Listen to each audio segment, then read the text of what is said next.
A remnant of Jacob will return to the mighty God. Though your people, O Israel, be like the sand by the sea, only a remnant will return. Destruction has been decreed, overwhelming and righteous. The Lord Almighty, will carry out the destruction decreed upon the whole land.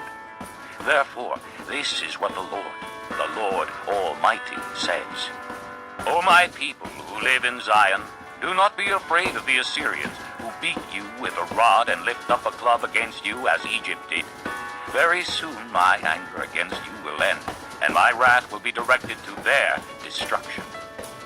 The Lord Almighty will lash them with a whip, as when he struck down Midian at the rock of Oreb, and he will raise his staff over the waters as he did in Egypt.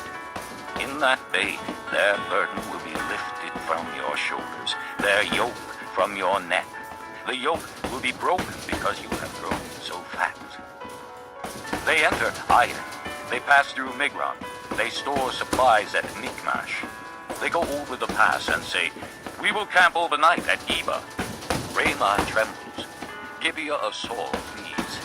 Cry out, O daughter of Galim. Listen, O Laisha, for Anapha. Madmana is in flight. The people of Gebim take cover. This day they will halt at Nob. They will shake their fist at the mount of the daughter of Zion, at the hill of Jerusalem. See, the Lord Almighty will lop off the boughs with great power. The lofty trees will be felled, the tall ones will be brought low. He will cut down the forest thickets with an axe. Lebanon will fall before the mighty one. Chapter 10. Woe to those who make unjust laws, to those who issue oppressive decrees to deprive the poor of their rights and withhold justice from the oppressed of my people, making widows their prey and robbing the fatherless. What will you do on the day of reckoning, when disaster comes from afar? To whom will you run for help? Where will you leave your riches? Nothing will remain but to cringe among the captives or fall among the slain. Yet for all this his anger is not turned away, his hand is still upraised. Woe to the Assyrian, the rod of my anger, in whose hand is the club of my wrath. I send him against a godless nation. I dispatch him against a people who anger me, to seize loot and snatch plunder and to trample them down like mud in the streets. But this is not what he intends. This is not what he has in mind. His purpose is to destroy, to put an end to many nations. Are not my commanders all kings, he says? Has not Calno fared like Carchemish? Is not Hamath like Arpad and Samaria like Damascus? Has my hand seized the kingdoms of the idols, kingdoms whose images excel those of Jerusalem and Samaria? Shall I not deal with Jerusalem and her images, as I dealt with Samaria and her idols? When the Lord has finished all his work against Mount Zion and Jerusalem, he will say, I will punish the king of Assyria for the willful pride of his heart and the haughty look in his eyes.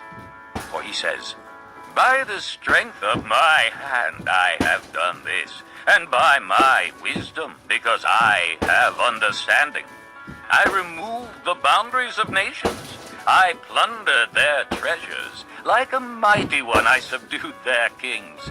As one reaches into a nest, so my hand reached for the wealth of the nations. As men gather abandoned eggs, so I gathered all the countries. Not one flapped a wing or opened its mouth to chirp. Does the axe raise itself above him who swings it, or the saw boast against him who uses it? As if a rod were to wield him who lifts it up, or a club brandish him who is not wood. Therefore the Lord Almighty, will send a wasting disease upon his sturdy warriors. Under his pomp a fire will be kindled like a blazing flame. The light of Israel will become a fire, their Holy One a flame. In a single day it will burn and consume his thorns and his briars. The splendor of his forests and fertile fields it will completely destroy, as when a sick man wastes away.